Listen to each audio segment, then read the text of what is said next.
In times of universal deceit, truth is the only rebellion left. Hi, everybody. I'm Dr. Everett Piper, and this is The Rebellion. Thanks for joining me on today's show. Today's topic is Christmas, and I'm going to deal with the ongoing claim. We hear it every year on PBS, the History Channel, and other mainstream networks where this claim is being made that Christmas is nothing but the co-option of a pagan holiday, that that's the roots of Christmas. Christmas, it really isn't an original holiday of Christianity. It's just stolen and adopted and changed a little bit from our pagan past. Is that historically true?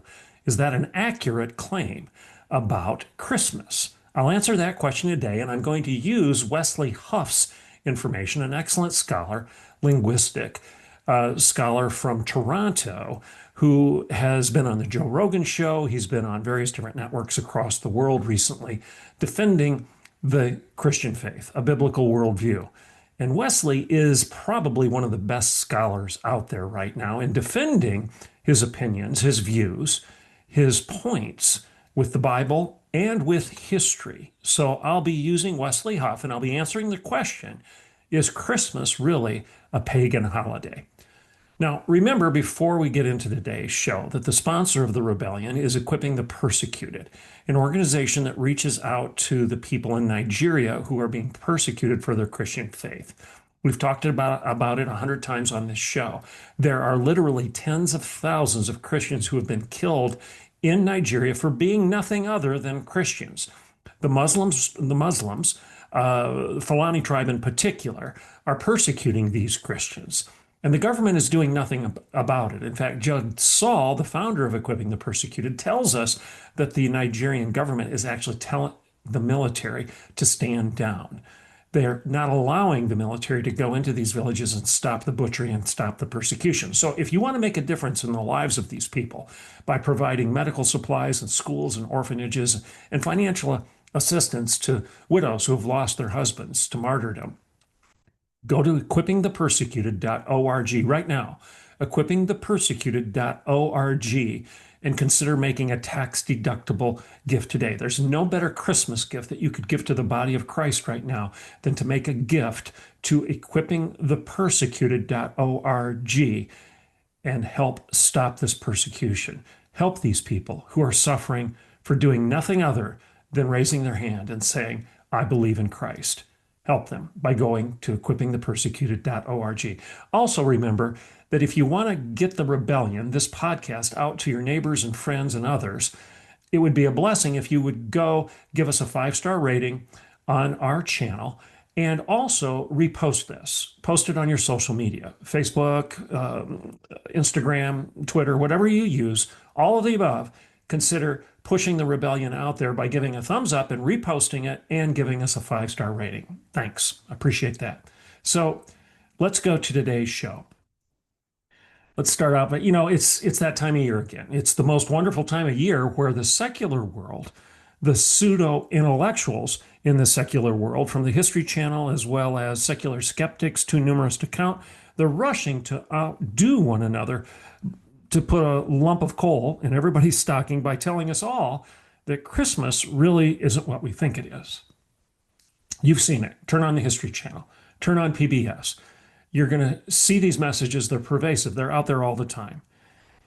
These people are saying that Christmas is actually little more than a stolen holiday, a pagan festival, a pagan festival that's been co-opted by the medieval church to placate the pagan cultures that the church was trying to colonize and control. That's basically the message you're hearing on the History Channel. That Christmas really isn't Christian. It's a stolen, co-opted pagan holiday that the church in medieval times kind of borrowed from the pagan cultures that it was trying to colonize and control. That's what we're being told about the history and the origin of Christmas. So the question for today's show is this true? Is Christmas really not more than a Druid holiday? Is it Orthodox or is it Druid? Are our Yuletide traditions actually grounded in more of worshiping the sun than celebrating the Son of God. That's another way to put it. And if so, should today's Christians abandon the whole thing because, well, Christmas really isn't Christian? And what are we to make of all this? What's the truth about Christmas? So basically, you've got two camps. Well, you've got more than two camps, but two opposing camps of Christmas are the secularists who say it's a stolen holiday. It's really a pagan holiday in origins. There's nothing really Christian about it.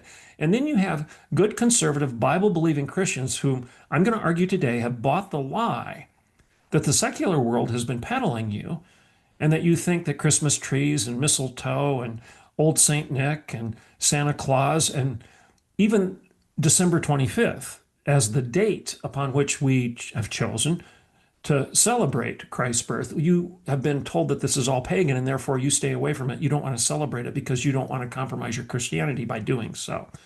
So, what are we to make of all these claims? Well, I'm going to argue that maybe the best way to answer this is to listen to someone that actually knows what he's talking about rather than all of these biased Scrooges that are clearly more intent on grinding their Grinchly axes than defending the truth. Consider the man I've already mentioned to you, Wesley Huff. If you don't know who Wes Huff is, go Google him. He's well worth following. His commentary on Christianity, the Bible, his response to a lot of these types of claims. Excellent, excellent stuff. It's scholarly, it's biblical, it's humble, but it's intellectually deep, and he understands the seminal documents in the original languages in many cases, much more so than the people that are arguing against him. Go follow Wesley Huff, and that's Huff. Okay? So Wesley Huff is a biblical, historical, and linguistic scholar who has been featured around the world on venues such as the Joe Rogan Experience, CNN, Fox News, NPR, the BBC, ABC News, and PBS, PBS's NewsHour, etc. So he's been all over the place. A young man from Toronto, Canada. Now, when asked about some of these most oft-repeated claims about the pagan roots of Christmas, Mr. Huff offers the following. He posted it this week, so I'm basically using his stuff from here on out. First, it's not true that the date for Christmas was borrowed from pagan festivals such as Sol Invictus, Saturnalia, or the winter solstice. You've been told that. You're hearing that all over the place. And Wes Huff is saying that's just not true. It's not a historical fact. And this doesn't really have anything to do with the Bible right now. He's not using the Bible to defend Christmas. In this particular point, he's using history and the actual people that can be cited as to this claim that Christmas is grounded in the pagan festivals of Sol Invictus, Saturnalia, and the winter solstice. Not true. In fact, it is the fact here is this.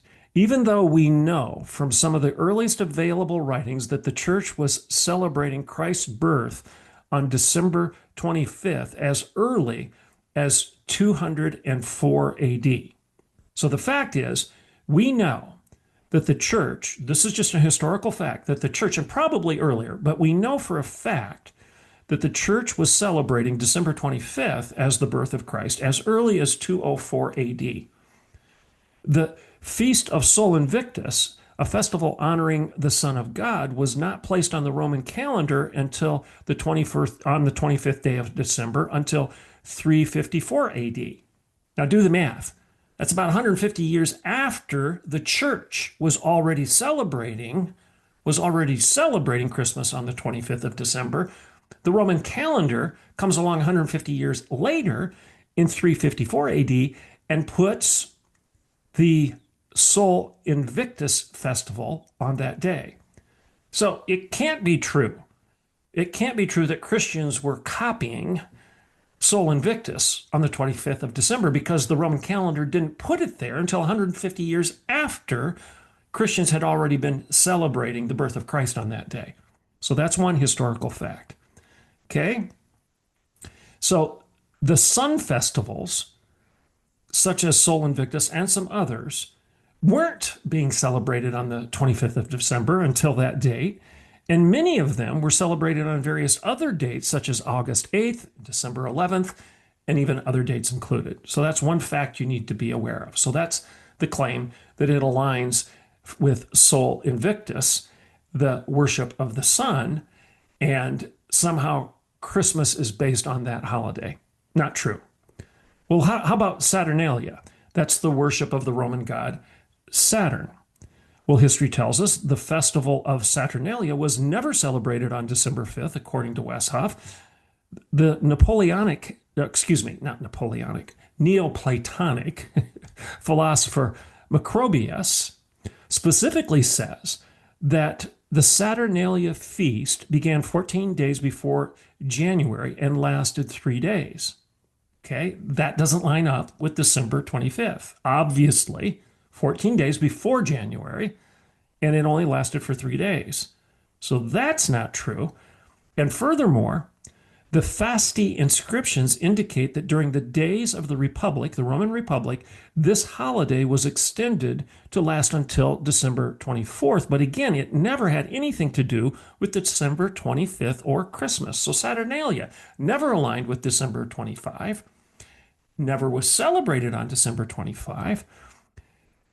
And therefore, the argument that Christmas is based on that, December 25th, was stolen from Saturnalia, garbage, nonsense. That's not true.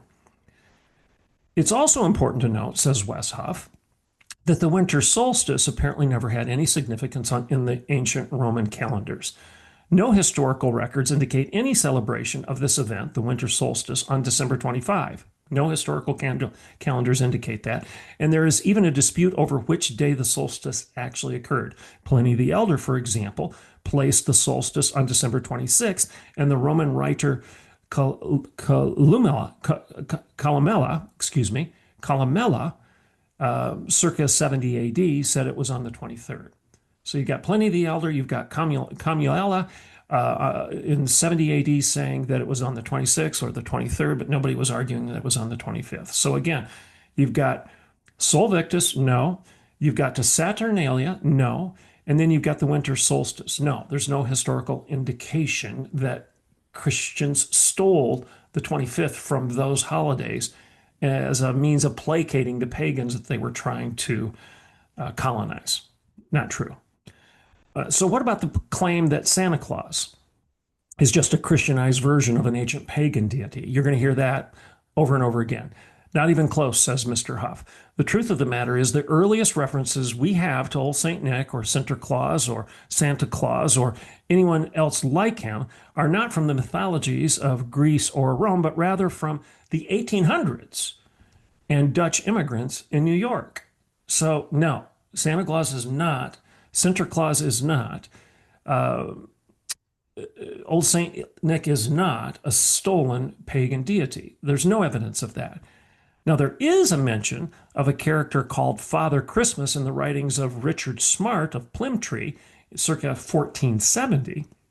It's earlier than 1800, obviously, but that reference was clearly to a personified Sir Christmas, whose simple job it was to announce the birth of Christ. No evidence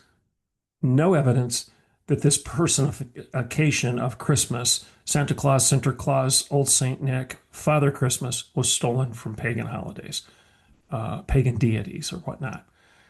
Now, finally, there's an ongoing claim that Christmas trees originated in the pagan practice of bringing pine trees into the home to ward off evil spirits. You've heard that, I'm sure. Nope, not true either, says Mr. Huff. In fact, hardly any earlier cultures, he says, thought pine trees were sacred. About the closest you can get to any of this is the fact that the Celts did honor Zeus in the form of a lofty oak. But none of this had anything to do with December 25th or any antecedent holidays to Christmas. So even if you want to argue that the Celts in their worship of Zeus equated him with a tree for whatever reason, an oak, not a pine, didn't have anything to do with December 25, had nothing to do with the celebration of Christmas. It's totally disconnected. And pine trees were not brought into homes to ward off evil spirits by pagans. We have no evidence of that. Huff also says this, by the way, the tradition of mistletoe doesn't have any roots in paganism either. You probably have heard that. The first time we ever hear of mistletoe as a Christmas decoration is in the 17th century through the poet Robert Herrick, and the whole idea of kissing under mistletoe didn't begin until the end of the 18th century in Great Britain. Okay, so these are just historical facts. Get rid of these arguments that Sol Invictus, the winter solstice, Saturnalia, pine trees, mistletoe, Old St. Nick, Santa Claus, Sinterklaas. Forget all of these ideas that they're somehow stolen ideas, stolen metaphors, or myths from pagan religions. They are not. So the bottom line is this: Christmas is not just a cheap knockoff of an earlier pagan holiday, but instead, Christmas is a uniquely Christian celebration of the birth of Jesus Christ. So here's what I just want to encourage you all to do during this Christmas season. Don't let all of these naysayers spoil your holiday season. And I use holiday intentionally. Holiday is made up of two words: holy day. The irony today is those who want to get rid of saying Merry Christmas because it's too Christian, they say Happy Holidays. Well, Happy Holidays is just as much a religious phrase, a religious statement and declaration as Merry Christmas. Happy Holy Days? Holy Days celebrating what? Celebrating the Holy, the Prince of Peace, the Son of God, incarnate among us, the Word made flesh and dwelling among us. So you can say Merry Christmas because it's Christ's Mass, Christ's celebration, the service celebrating Christ, the day where we meet to worship the Son of God. Christ's Mass, Merry Christmas, Happy Holidays, Happy Holy Days, they're all grounded in the Bible and the fact that we have set apart, the church for nearly 2,000 years has set apart a special day to celebrate the birthday of Jesus. That's not pagan. It hasn't got any roots in paganism. The day is not associated with any pagan holiday. And no, a lot of these celebrations like Sol Invictus were put on the Roman calendar 150 years after Christians, the church, were already celebrating December 25 as Jesus's birthday. So don't let the naysayers spoil your holiday season. Go tell it on the mountain. Just go tell it on the mountain. Jesus Christ is born. And have a very, very Merry Christmas. I'm Dr. Everett Piper, and this is The Rebellion.